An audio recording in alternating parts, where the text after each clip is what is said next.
I stared at the roast chicken cooling on the dining table, my appetite already gone before dinner even began.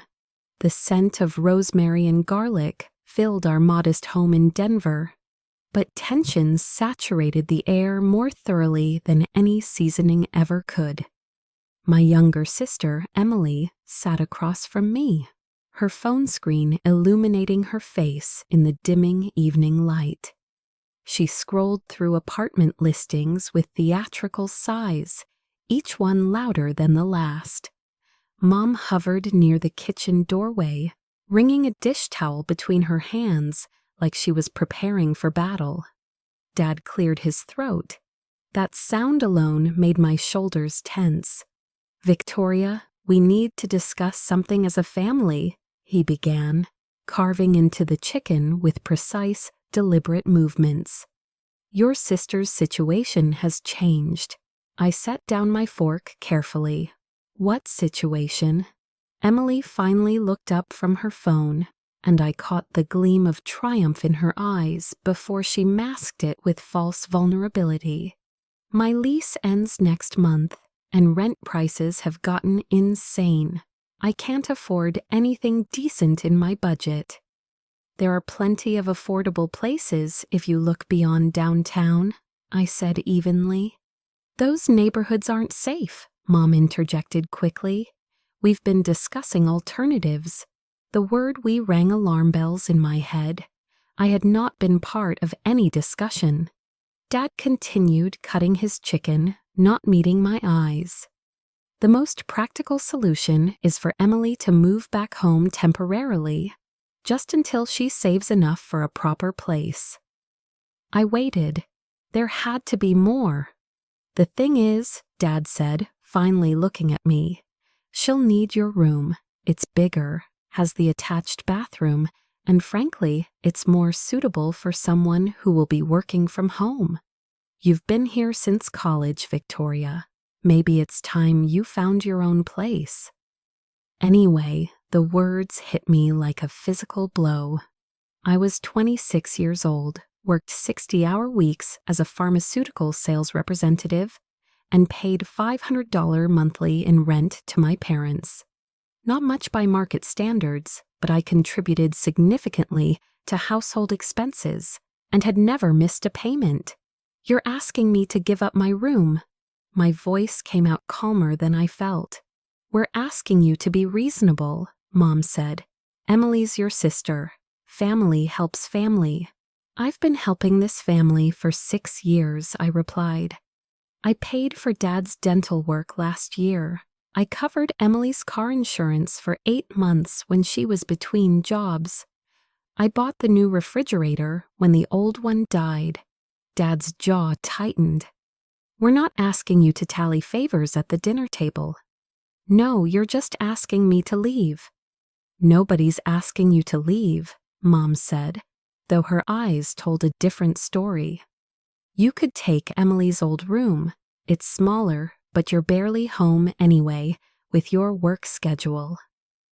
I looked at Emily's old room in my mind, barely large enough for a twin bed and a dresser with a window that faced the neighbor's brick wall.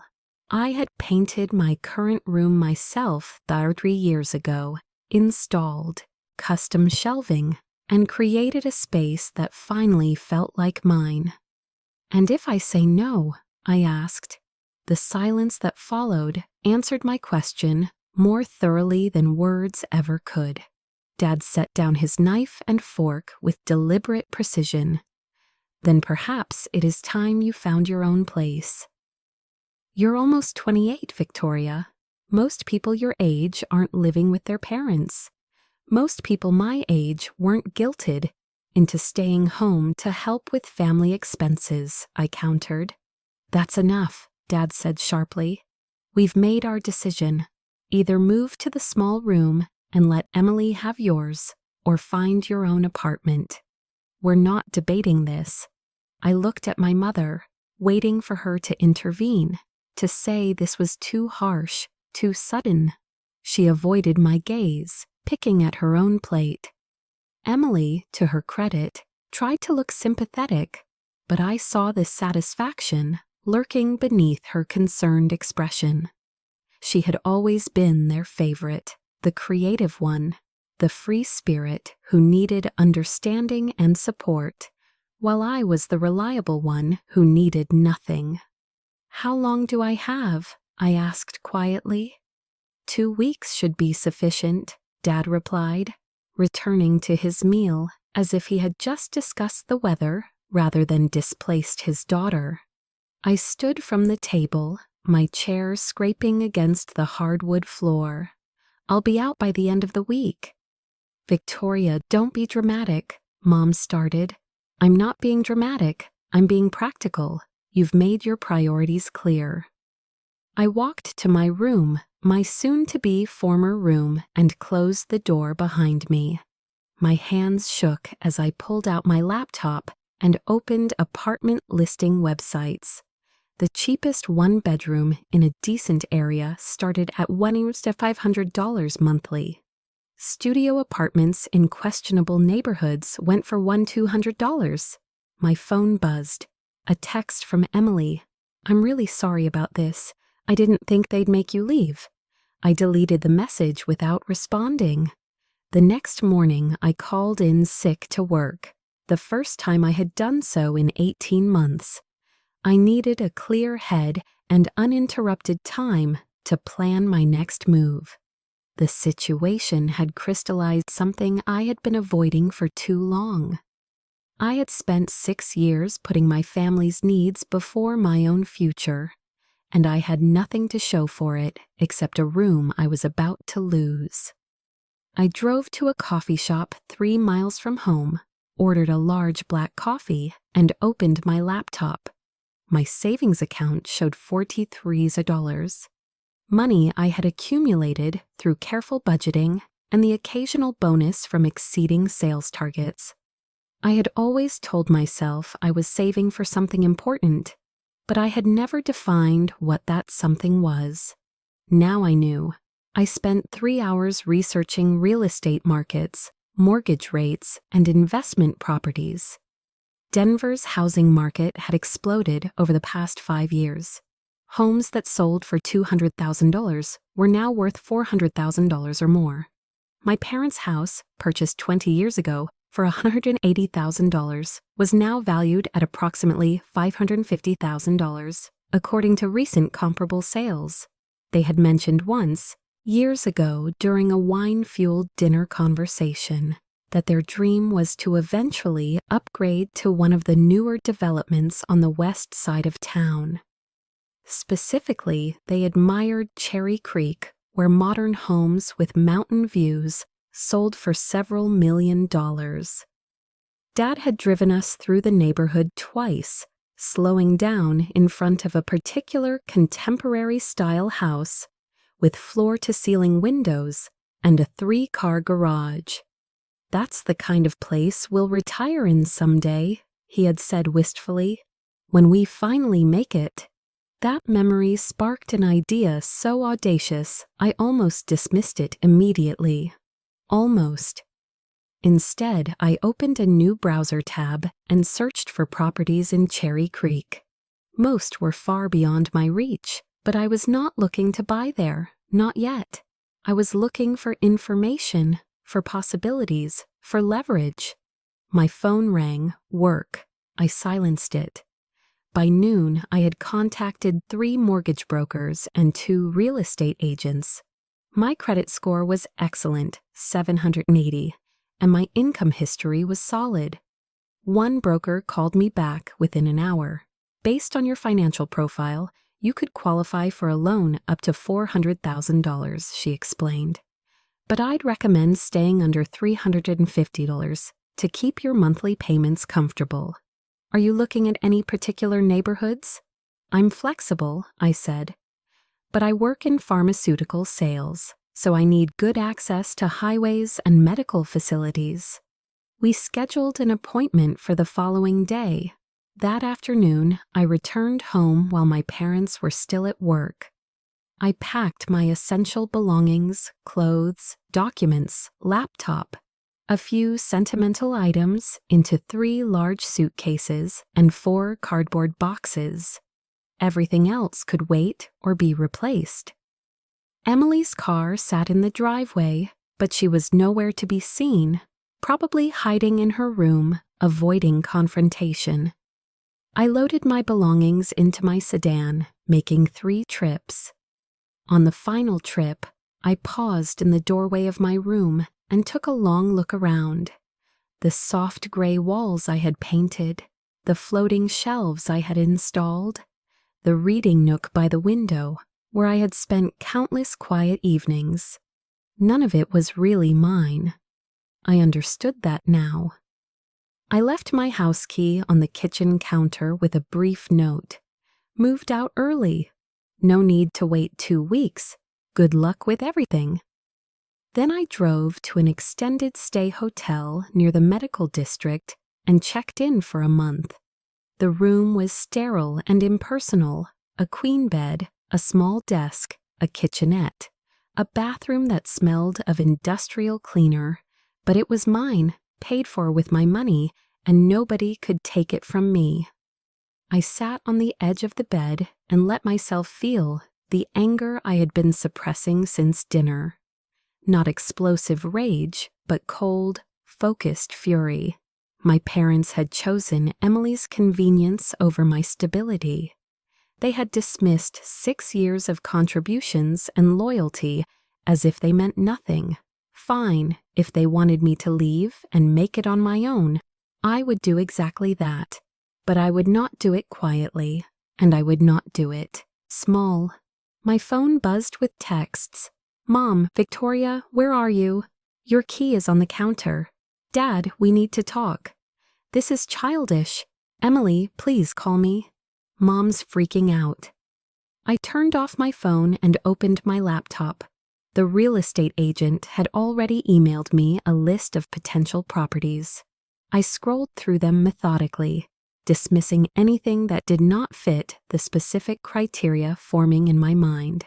Then I saw it. A 3-bedroom townhouse in a decent neighborhood, listed at $295,000. Below market value due to minor cosmetic issues, outdated kitchen, worn carpets, a bathroom that needed retiling. Nothing structural, nothing I could not fix with time and modest investment. But more importantly, it was in a neighborhood that was rapidly appreciating. New businesses were moving in.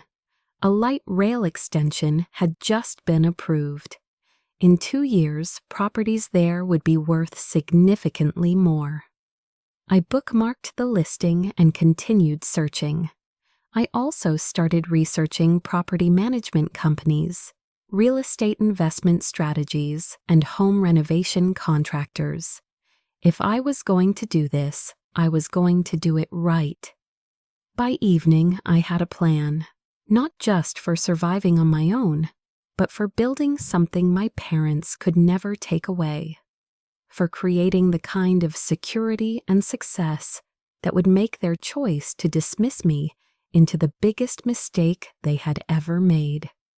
I thought about that house in Cherry Creek, the one Dad had admired so openly. I looked it up out of curiosity. It had sold 3 years ago for $4.8 million. The current owners had listed it 2 weeks ago for $5.2 million.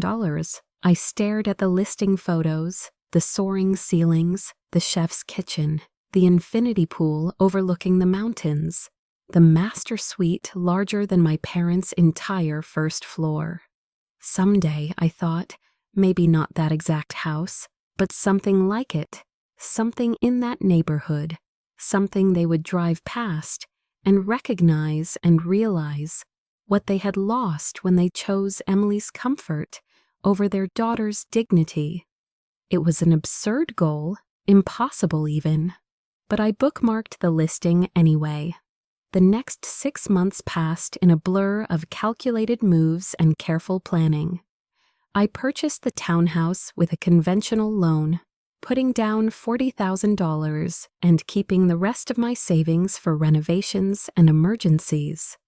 The mortgage payment was $2,300 monthly, less than rent for a comparable place. I moved in on a Saturday morning with help from 2 colleagues who owed me favors. The place was worse than the photos suggested. The kitchen cabinets were water damaged. The carpet reeked of pet stains. The master bathroom's tile was cracked in 3 places. Perfect. I spent every evening and weekend transforming the space. I ripped out the carpet myself, revealing hardwood floors that needed refinishing but were structurally sound. I watched YouTube tutorials and learned to retile the bathroom. I hired a contractor for the kitchen, new cabinets, new countertops, modern appliances, but I painted the walls and installed the backsplash myself. My colleagues thought I was crazy for taking on so much manual labor. They did not understand that every improvement I made was not just to the house, but to my own sense of capability and control. I blocked my parents' numbers after the first week of increasingly aggressive messages demanding I come home and stop this nonsense.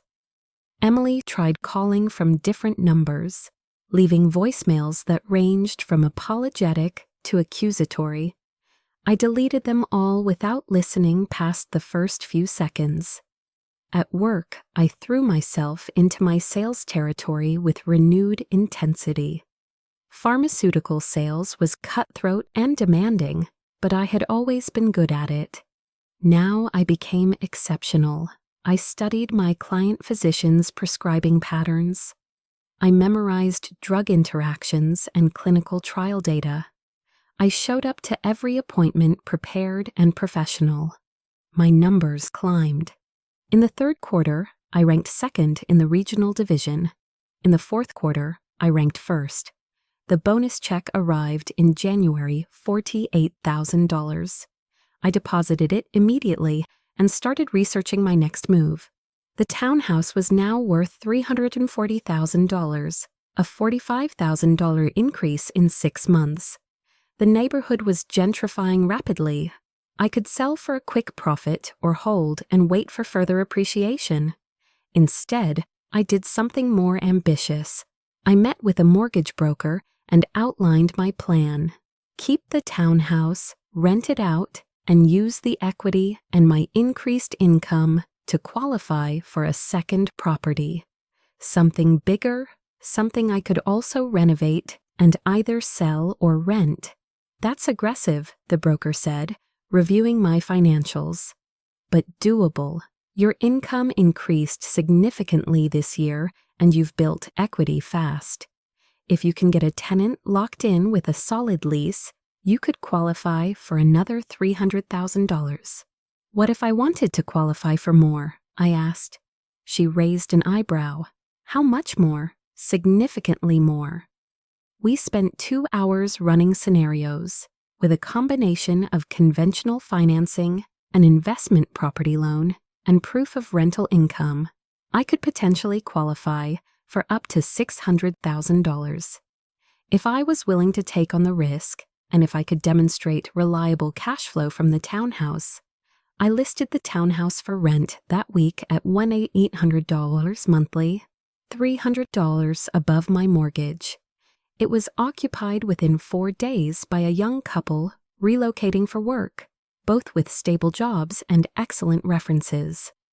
I hired a property management company to handle day-to-day issues for 10% of the monthly rent. Then I started hunting for the next property. I expanded my search beyond Denver proper, looking at suburbs and exurbs where prices had not yet caught up to the urban core, but infrastructure improvements were planned. I attended open houses every weekend. I studied tax records and zoning maps. I made offers on 3 properties that fell through due to bidding wars or inspection issues. In March, I found a foreclosure, a 4-bedroom house in a decent school district listed at $380,000. It needed significant work. The previous owners had abandoned it mid-renovation. leaving exposed drywall, unfinished flooring, and a kitchen that was basically a construction zone. Everyone else saw disaster. I saw opportunity. I offered $360,000 cash, equivalent through creative financing contingent on inspection. The bank accepted immediately. Desperate to unload the property, I threw everything into renovating that house. I took a week of vacation time and worked 16-hour days alongside the contractors I hired. I learned to hang drywall, install flooring, and replace light fixtures. The project consumed me completely, but I had never felt more alive or more purposeful. 10 weeks later, the house was transformed, modern, move-in ready, and worth approximately $520,000 based on comparable sales. I listed it at $549,000. It sold in 3 days for $560,000. After closing costs, agent fees, and loan payoff, I netted $137,000 in profit.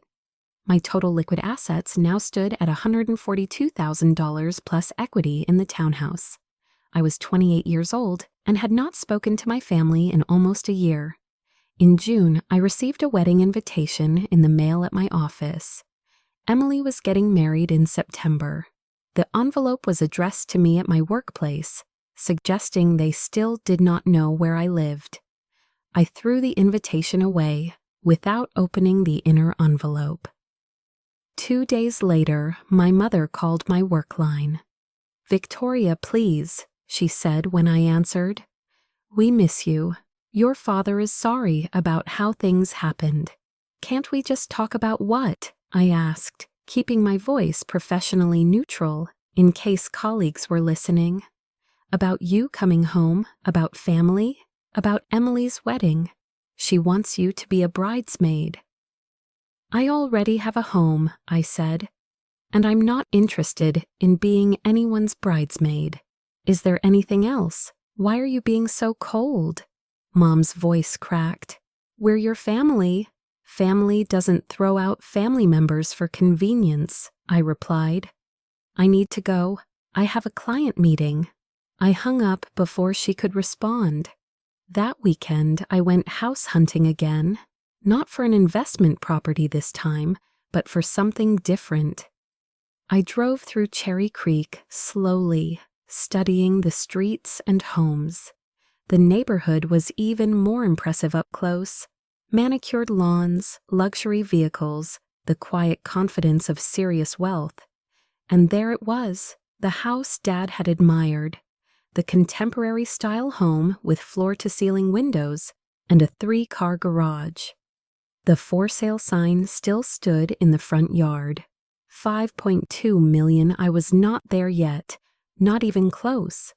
But I was closer than I had been a year ago when I packed my bags in silence and left the only home I had known. I pulled out my phone and called the listing agent. "I'd like to schedule a showing," I said. The listing agent met me at the Cherry Creek property on a Thursday afternoon. Her name was Patricia, and she wore the kind of understated, expensive clothing that Hideyoma whispered wealth rather than shouting it. She looked me over with the practiced assessment of someone who had learned to gauge a buyer's seriousness by their shoes and watch. My shoes were good, Italian leather, purchased after my last bonus.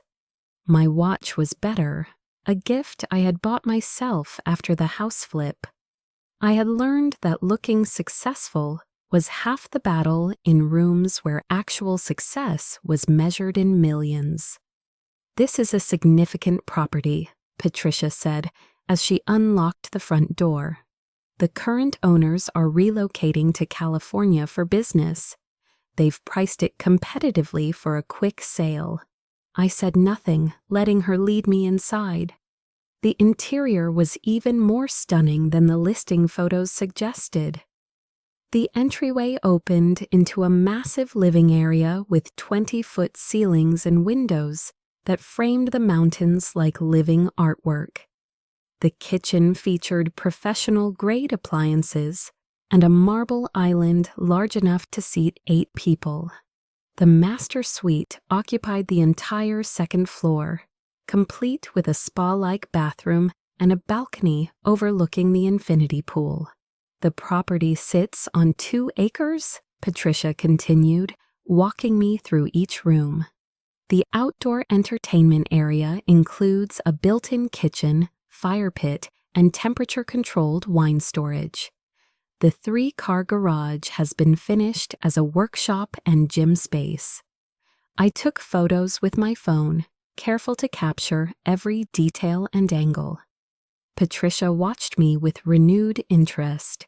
"May I ask what brings you to Cherry Creek?" she asked carefully. "I'm expanding my real estate portfolio," I replied, which was technically true. I've had success with residential investments, and I'm looking to move into higher-end properties. "This would be quite a leap from residential investments," Patricia observed. "I'm aware." We spent 90 minutes touring the property. I asked detailed questions about the construction quality, the age of major systems, property taxes, and homeowner association requirements. Patricia answered each question professionally, but I could sense her skepticism. As we concluded the tour in the front courtyard, she handed me her card. "If you're seriously interested, I'd be happy to discuss financing options and comparable properties in your actual price range." The dismissal was polite but clear.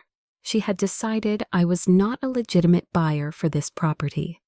"I'll be in touch," I said simply. I sat in my car for several minutes after she left, staring at the house, $5.2 million. Even with everything I had achieved in the past year, that number felt astronomical, impossible. But I had thought buying my first property was impossible too. I had thought flipping a foreclosure for a $137,000 profit was impossible. I drove home to the extended stay hotel that had become my permanent residence. It was cheaper than renting an apartment, and I preferred keeping my housing expenses minimal while I accumulated capital. The maid service and included utilities were convenient for my work schedule. That evening, I created a spreadsheet. On one side, my current assets and income. On the other, what I would need to purchase the Cherry Creek property.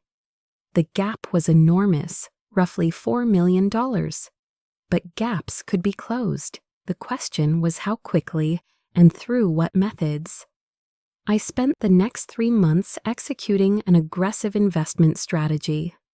I purchased another foreclosure, renovated it in 8 weeks instead of 10, and sold it for a $98,000 profit. I found a duplex in an emerging neighborhood, bought it with the investment property loan, and rented both units immediately for a combined monthly income that exceeded the mortgage by $700. My portfolio now included 3 rental properties, generating positive cash flow and a track record of successful flips. In November, I incorporated an LLC for my real estate business. It was a psychological shift as much as a legal one. I was no longer just Victoria who sold pharmaceuticals and flipped houses on the side. I was Victoria who owned a real estate investment company with tangible assets and documented success.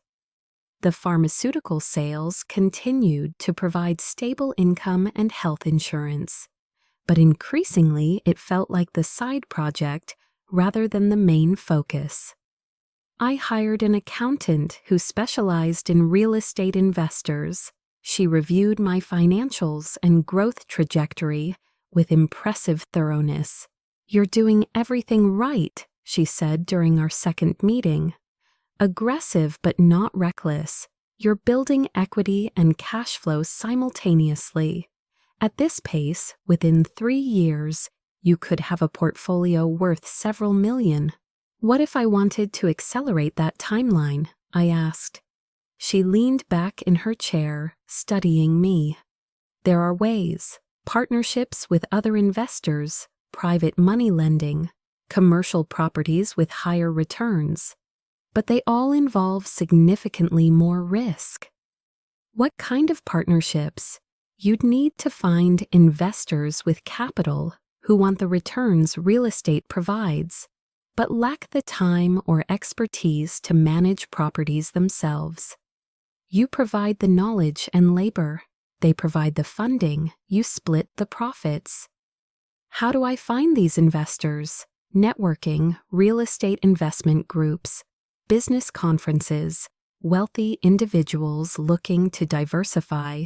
It's relationship-based work.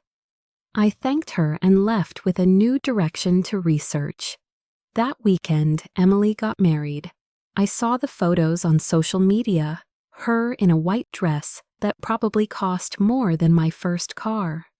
My parents beaming beside her, the elegant venue with its string lights and floral arrangements. I felt nothing looking at those images. No regret, no longing, no sadness. That surprised me more than anything else. Somewhere during the past year, I had stopped caring about their approval or inclusion. The following Monday, I joined 3 different real estate investment networking groups. I attended my first meeting that Thursday. 20 people in a hotel conference room, mostly men in their 40s and 50s, discussing cap rates and cash-on-cash returns like other people discuss sports scores. I listened more than I spoke during that first meeting. I learned the language, the priorities, the questions serious investors asked. One man mentioned he was looking for someone to manage a portfolio of rental properties he had acquired through an inheritance, but had no interest in operating himself.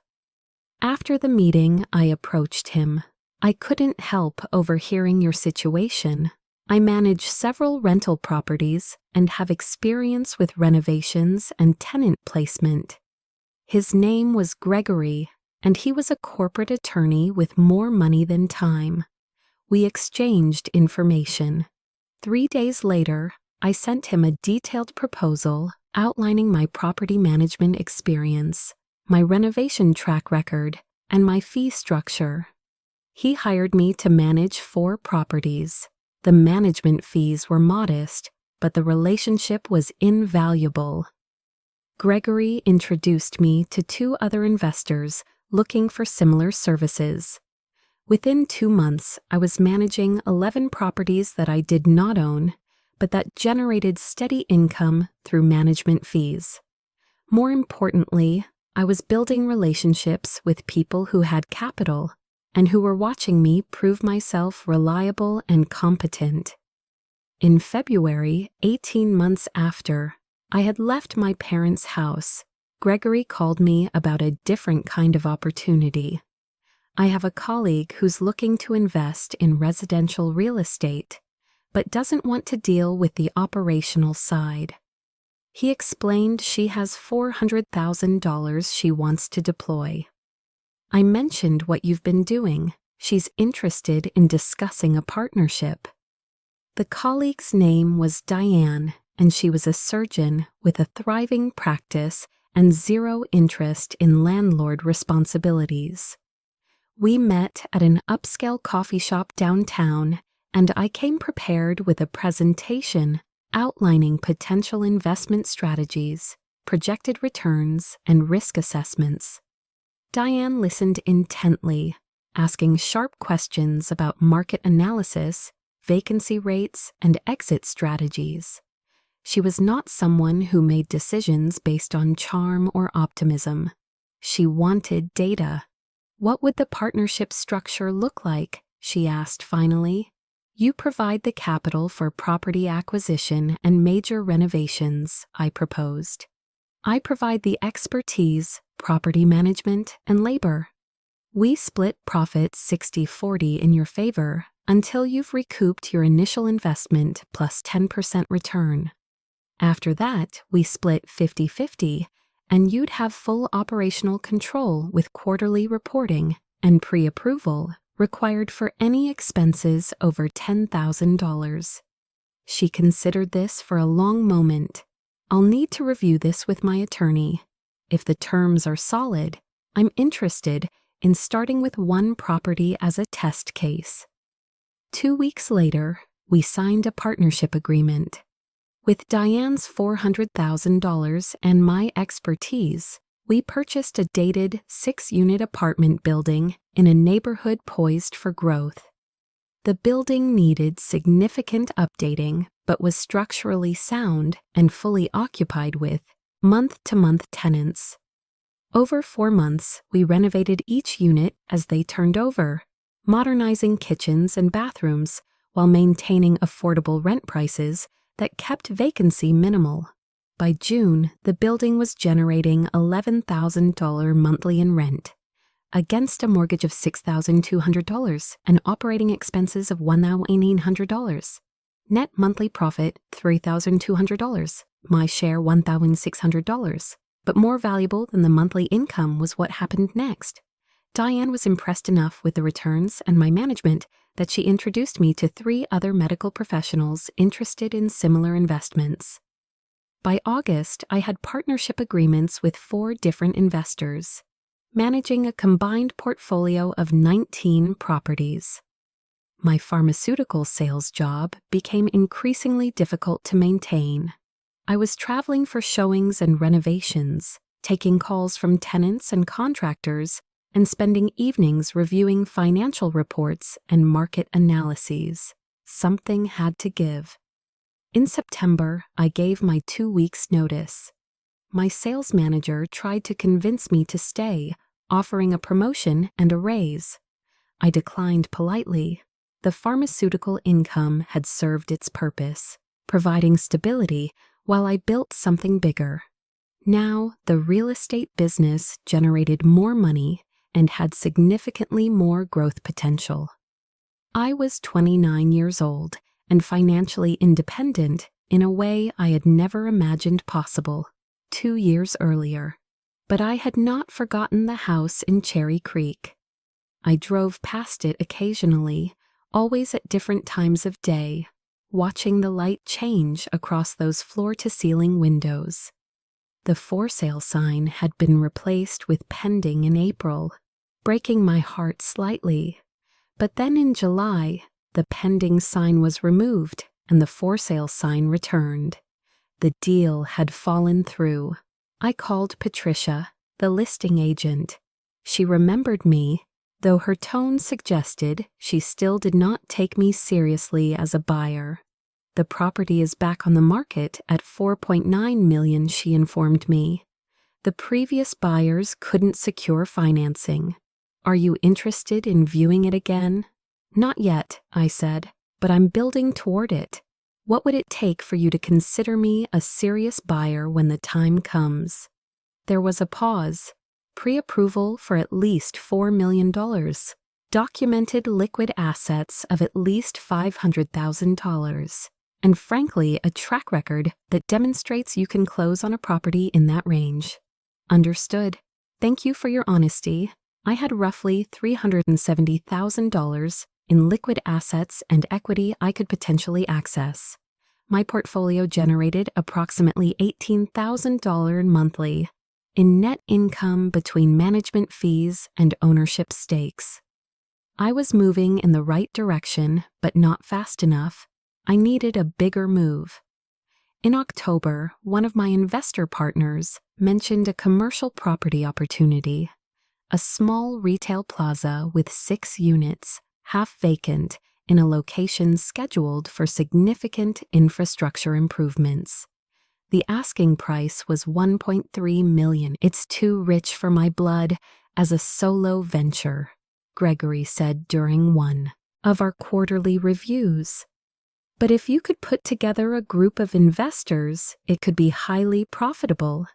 The area is about to boom with the new transit line. I spent 2 weeks analyzing the property and the market. The numbers were compelling. With strategic tenant placement and modest improvements, the plaza could generate $15,000 monthly in net rent. The risk was the current vacancy rate and the upfront capital required. I pitched the opportunity to my 4 existing investor partners, proposing a syndication structure where each would contribute capital in exchange for proportional ownership shares, with me retaining 20% equity for finding the deal and managing operations. 3 of the 4 agreed. Together with my own contribution, we had enough for the down payment and initial renovations.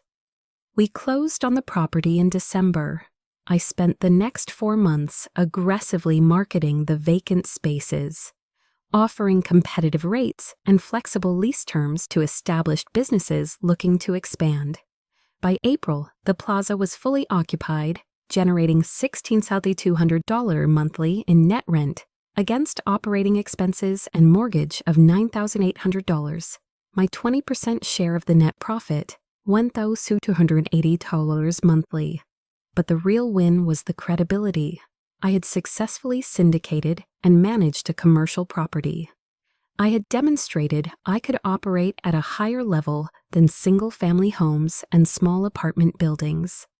My portfolio now included partial or full ownership in 23 properties with a combined value exceeding $4 million. I was 30 years old and had not spoken to my parents in over 2 years.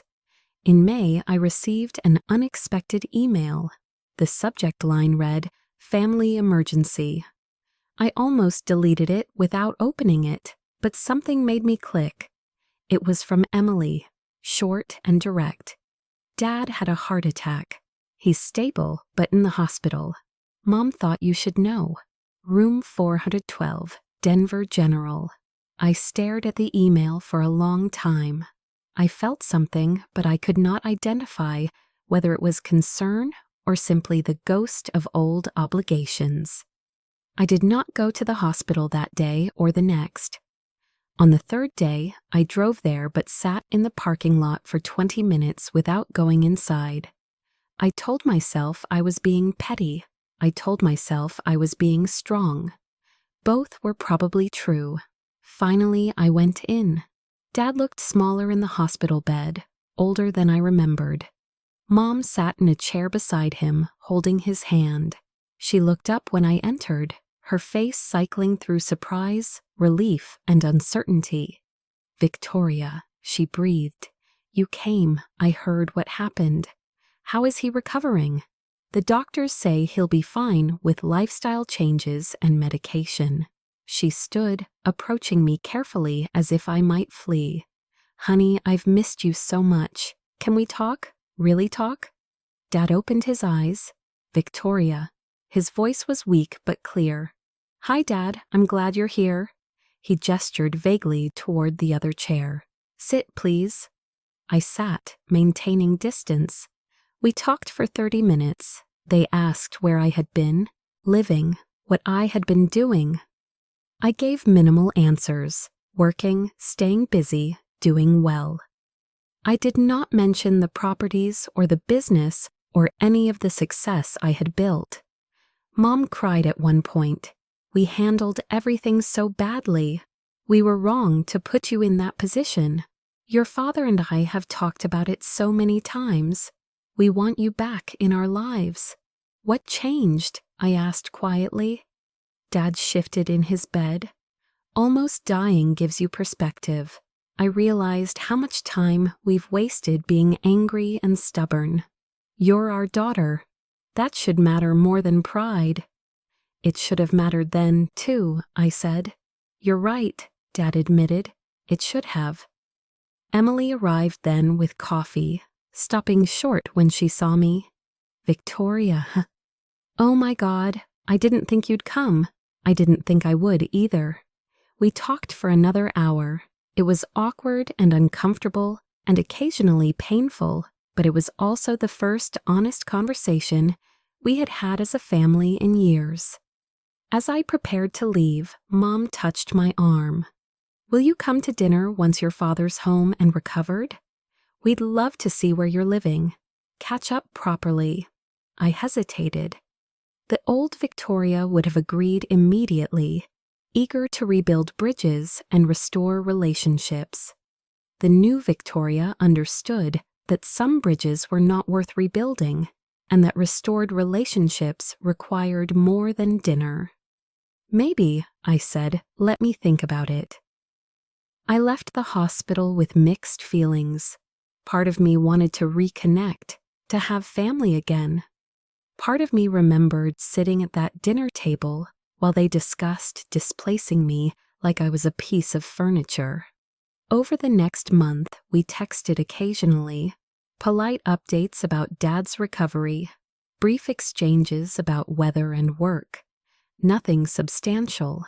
In July, Mom called. "Your father's doing much better. We'd really like to have you over for dinner.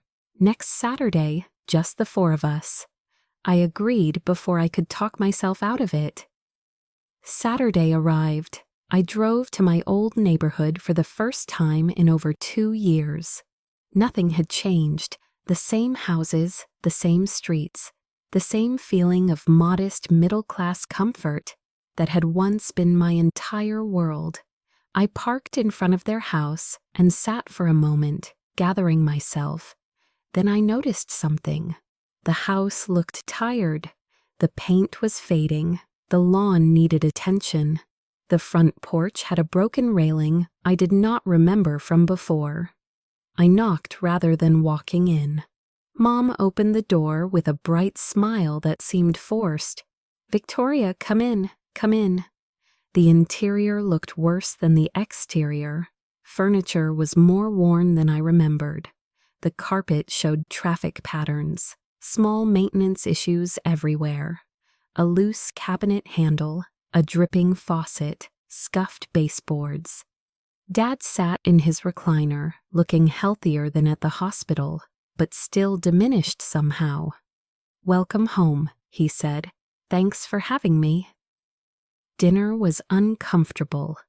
We made small talk about Dad's health, about Emily's job search. Apparently, she had been laid off 3 months ago, about neighborhood gossip. Nobody asked about my life beyond surface-level questions. Finally, over dessert, Dad cleared his throat. "Victoria, there's something we wanted to discuss with you." "Here it comes," I thought. "Your mother and I are considering downsizing," he continued. "The house is too big for us now, and the maintenance is becoming challenging. We're thinking about selling and moving into a smaller place." "Okay," I said carefully. Mom jumped in. "We thought since you're doing well, you must be. You look wonderful. Maybe you'd want to buy the house, stay in the family. We could give you a good price." I set down my fork slowly. "What kind of price?" "Well, the house is worth about $550,000, according to assessments. We'd sell it to you for $490. That's a significant discount." I did some quick math. They still owed approximately $270,000 on the mortgage based on what I remembered of their financial situation years ago. At $490, they would clear roughly $220 after selling costs and payoff. "That's generous," I said neutrally. "Can I ask why you're considering selling?" Dad and Mom exchanged glances. "Financial pressures," Dad admitted finally. "Medical bills from the heart attack. Some investments that didn't pan out. We thought downsizing made sense." "And you thought I'd want to buy my childhood home?" I asked. "The house you asked me to leave." Silence fell over the table. "Victoria, we've apologized for that," Mom said softly. "We're trying to move forward by asking me to bail you out financially." "That's not what this is," Dad said, but his eyes told a different story. I stood. "Thank you for dinner. I'll think about your offer." I left quickly before the anger bubbling in my chest could spill out in words I might regret. In my car, I sat gripping the steering wheel until my hands ached. They had not invited me to reconcile. They had invited me to solve their financial problems.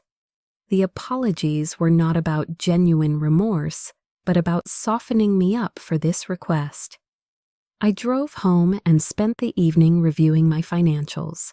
My portfolio was strong. My cash flow was excellent. My liquid assets had grown to $490,000, almost enough. The next morning, I called Patricia. "Is the Cherry Creek property still available?" "It is." "Are you calling as a serious buyer?" "Schedule a second showing and prepare to receive my pre-approval letter." I spent the next week working with a private lender who specialized in high-net-worth real estate investors. I presented my portfolio, my income documentation, my track record. The numbers were tight, but with creative structuring, using my rental portfolio as collateral, and bringing in a small investment partner for 20% equity, we made it work. The pre-approval letter arrived for $4.5 million. I called my parents. "I thought about your offer. I'm not interested in buying your house, but I want to make sure we're clear about something. I'm doing very well, better than you." Apparently realized, I don't need family connections or family money. I built everything myself after you asked me to leave. Mom started to protest, but I continued. "I'm not angry anymore. I'm grateful. You forced me to become someone I wouldn't have been otherwise. So thank you for that." I hung up, feeling lighter than I had in months. Then I called Patricia. "Let's write an offer." The offer process moved faster than I anticipated. I came in at $4.8 million below asking, but with proof of funds and a quick, close timeline that made it attractive to sellers eager to relocate. They countered at $4.95. I accepted. The inspection revealed minor issues that I negotiated down to $4.9 million. Even closing was scheduled for 6 weeks out. During those 6 weeks, I felt like I was living in two worlds simultaneously. In one world, I managed my properties, attended investment meetings, and coordinated with contractors.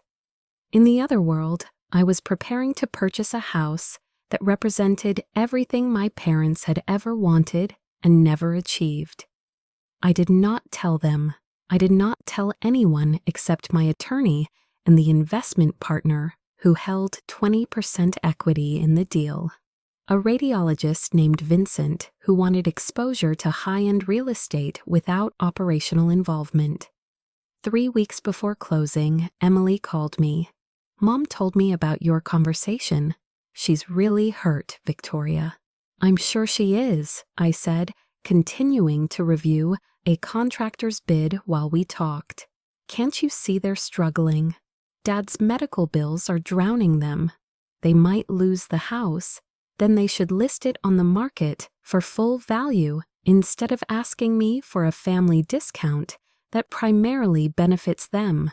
"You've really changed," Emily said, and I could not tell if it was an accusation or an observation. "Yes, I have. I had to. We're family. Doesn't that mean anything?" "It meant something when I paid for Dad's dental work and your car insurance and the new refrigerator. It meant something when I contributed to household expenses for 6 years. What did it mean when they asked me to leave?" Emily had no answer to that. 2 weeks before closing, I drove past my parents' house again. The for sale sign was up now, confirming what Emily had told me. They were listing it at $535,000, higher than they had offered it to me, trying to maximize their return. I felt nothing looking at that sign.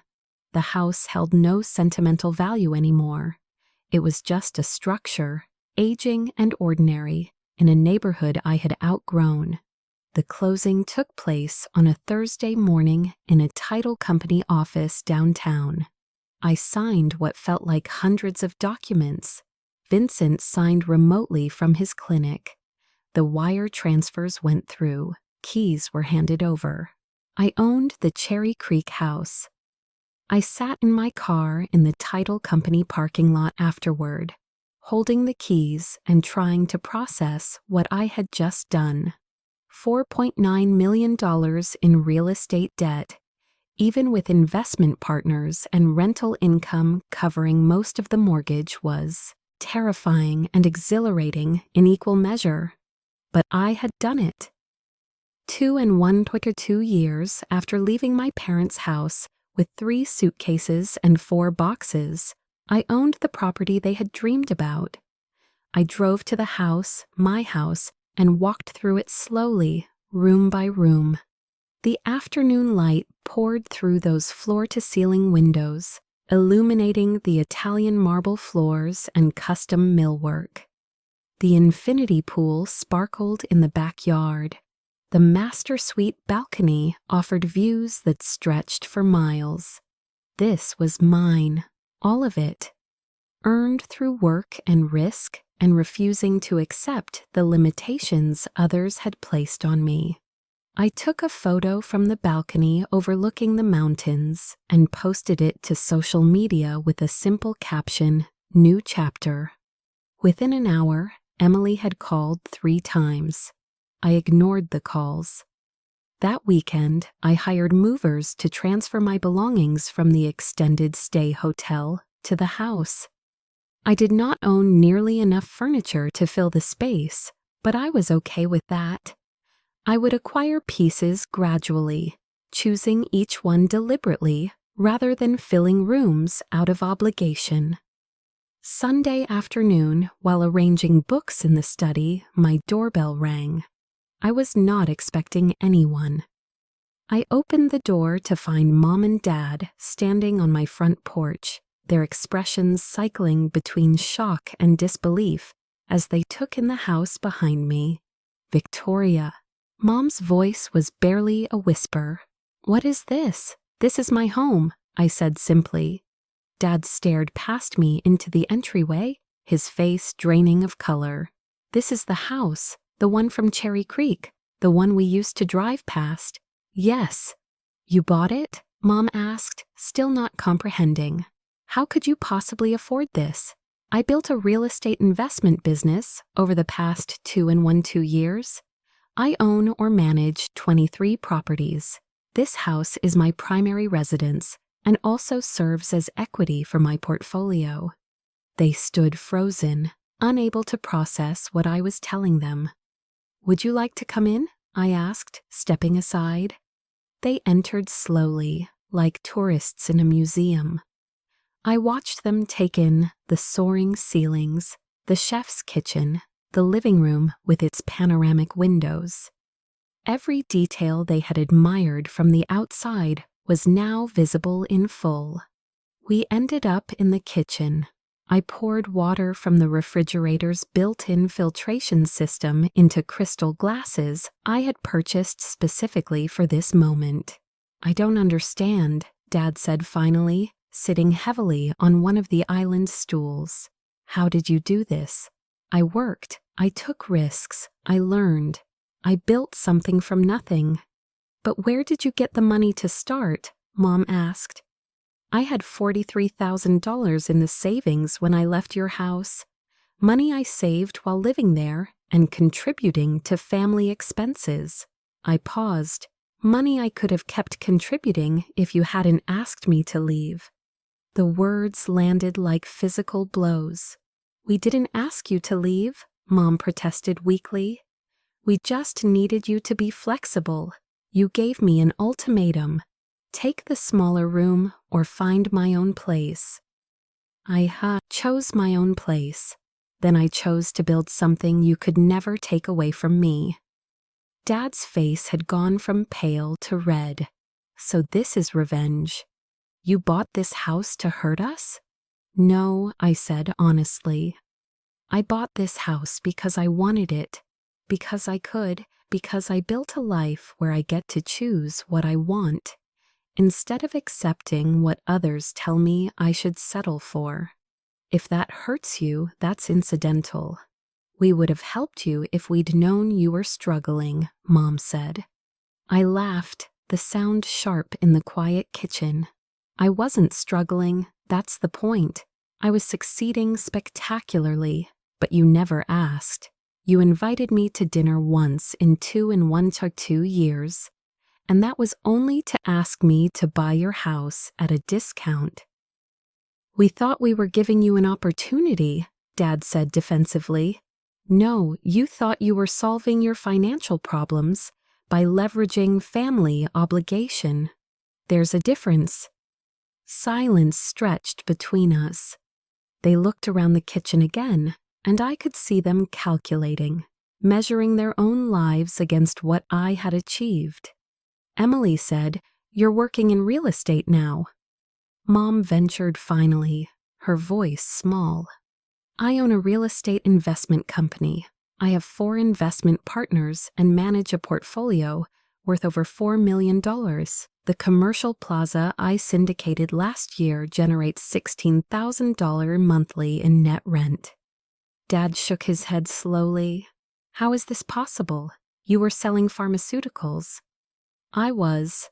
That provided stable income while I learned real estate investing. Bought my first property, renovated it, and built from there. I quit pharmaceutical sales a year ago when my real estate income exceeded my salary and benefits." "Why didn't you tell us?" Mom asked. "Why shut us out completely?" "Because you shut me out first," I said quietly. "You made it clear that Emily's comfort mattered more than my stability. That family loyalty only flowed in one direction. So I stopped trying to prove my worth to people who had already decided I was disposable." "That's not fair," Dad said, but his voice lacked conviction. "Isn't it? When did you last ask about my life before you needed something from me? When did you acknowledge the 6 years of rent I paid, the expenses I covered, the times I helped without being asked?" They had no answer. I continued, not cruelly, but factually. "I learned something important after I left. I learned that I was capable of more than anyone, including myself, had believed. I learned that being reliable and responsible didn't mean being taken for granted. And I learned that the people who truly value you don't wait until they need something to remember you exist." Mom's eyes filled with tears. "We love you, Victoria. We always have." "Maybe you do, but love without respect is just sentiment. And sentiment doesn't build anything lasting." I walked to the floor-to-ceiling windows overlooking the pool and the mountains beyond. "I used to drive past this house with you, Dad. You'd slow down and point at it and talk about how someday when you finally made it, you'd own something like this. Do you remember?" He nodded silently. I remembered too. Every time I closed on a property, every time I negotiated a deal, every time I worked 16-hour days renovating a house, I remembered this place and what it represented. Not revenge exactly, but proof. Proof that I could achieve things you thought were impossible. "We never said you couldn't achieve things," Mom protested. "You didn't have to say it. You showed it when you chose Emily's convenience over my presence. When you dismissed 6 years of contributions as if they were nothing. When you waited 2 years to contact me and only did so because you needed something." The words hung in the air, undeniable and heavy. Emily's car pulled into the driveway. Then I watched through the window as she got out and stood staring at the house, her phone pressed to her ear, probably calling someone to describe what she was seeing. She rang the doorbell moments later. I opened it to find her face flushed with confusion and something that might have been anger. "This is insane," she said, pushing past me into the house. "You bought the Cherry Creek house. This house? Hello, Emily." "Yes, I did." She spun to face our parents. "Did you know about this?" "We just found out," Dad said quietly. Emily turned back to me. "How could you afford this? This is like a $5 million house. 4.9 actually. I negotiated. "Well, how?" She looked genuinely baffled. You were living in a hotel last time we talked. You were working in pharmaceutical sales. That was over 2 years ago. Things change. I gave her the same explanation I had given our parents, watching her face cycle through disbelief, confusion, and finally something that looked like betrayal. So you've been rich this whole time, and you never told us? She demanded. While Mom and Dad were struggling with bills while I was job hunting, you were just sitting on millions. I wasn't sitting on anything. I was working 80-hour weeks building a business. And I wasn't obligated to fund your life or solve problems you never asked me about. We're family, Emily said, echoing her earlier argument. Then why am I only hearing from you now that I have something you want? She flinched. That's not why I'm here, isn't it? You didn't visit me during the 2 years I was building this. You didn't call to check in or ask how I was doing. But the minute you saw this house, you showed up just like Mom and Dad.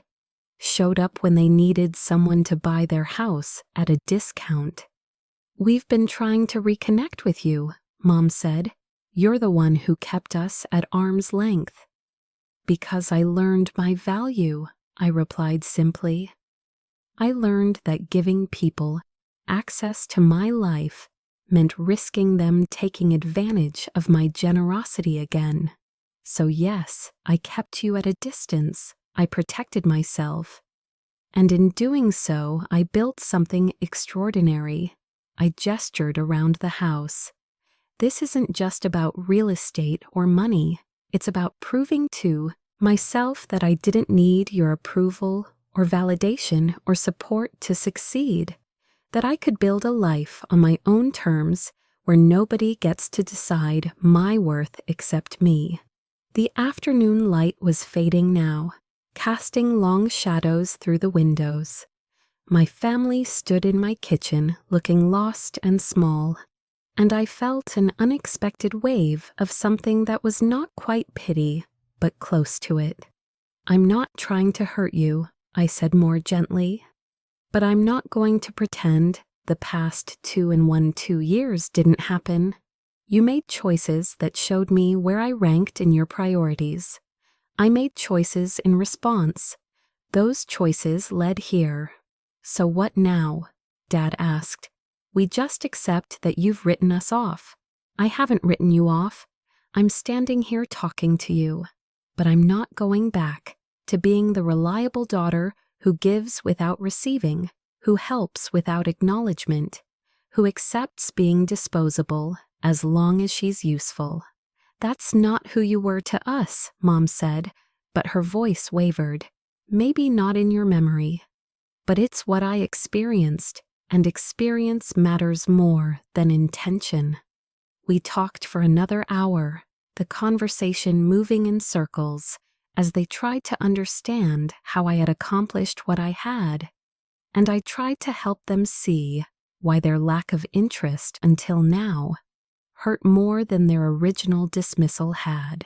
Finally, as the sun set and the automatic lights illuminated the pool outside, I walked them to the door.